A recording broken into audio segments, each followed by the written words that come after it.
chapter 8, verse 1 to 38.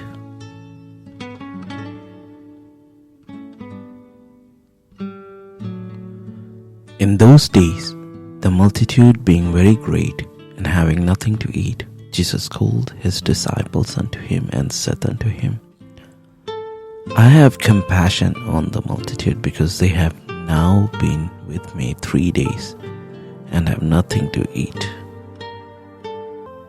And if I send them away fasting to their own houses, they will faint by the way.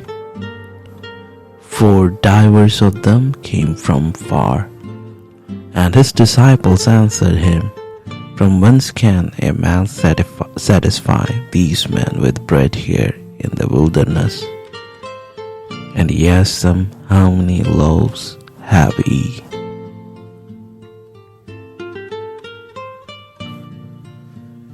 And they said, 7.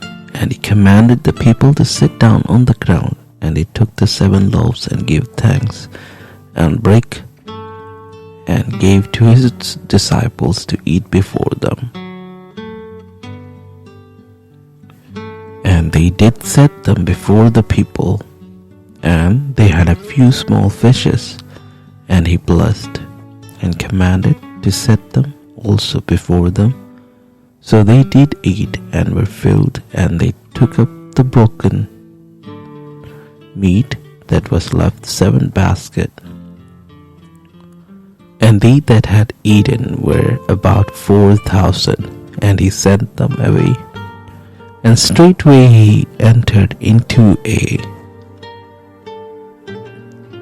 ship with his disciples, and came into the parts of Dalmanutha. And the Pharisees came forth, and began to question with him, seeking of him a sign from heaven, tempting him. And he sighed deeply in his spirit, and said, Why doth this generation seek after a sign? Verily I say unto you, there shall no sign be given unto this generation. And he left them, and entering into the ship again departed to the other side. Now the disciples had forgotten to take bread, neither had they in the ship with them more than 1 loaf. And he charged them, saying, Take heed, beware of the leaven of the Pharisees, and of the leaven of Herod. And they reasoned among themselves, saying, It is because we have no bread. And when Jesus knew it, he said unto them, Why reason ye because ye have no bread? Perceive ye not yet? Neither understand, have ye your heart yet hardened? Having eyes see ye not, and having ears hear ye not? And do ye not remember, when I brake the 5 loaves among the 5,000, how many baskets full of fragments took ye up? They say unto him, 12. And when the 7 among 4,000, how many baskets full of fragments took ye up? And they said, 7. And he said unto them, How is it that ye do not understand? And he cometh to Bethsaida, and they bring a blind man unto him, and besought him to touch him. And he took the blind man by the hand, and led him out of the town.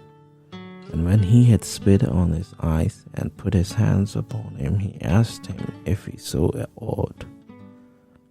And he looked up, and said, I see men as trees walking. After that he put his hand again upon his eyes, and made him look up, and he was restored, and saw every man clearly. And he sent him away to the house, saying, Neither go into the town, nor tell it to any in the town. And Jesus went out, and his disciples into the towns of Caesarea Philippi.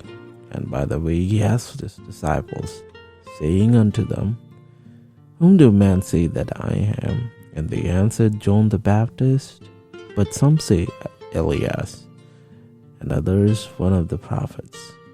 And he said unto him, But whom say ye that I am? And Peter answered and said unto him, Thou art the Christ. And he charged them that they should tell no man of him.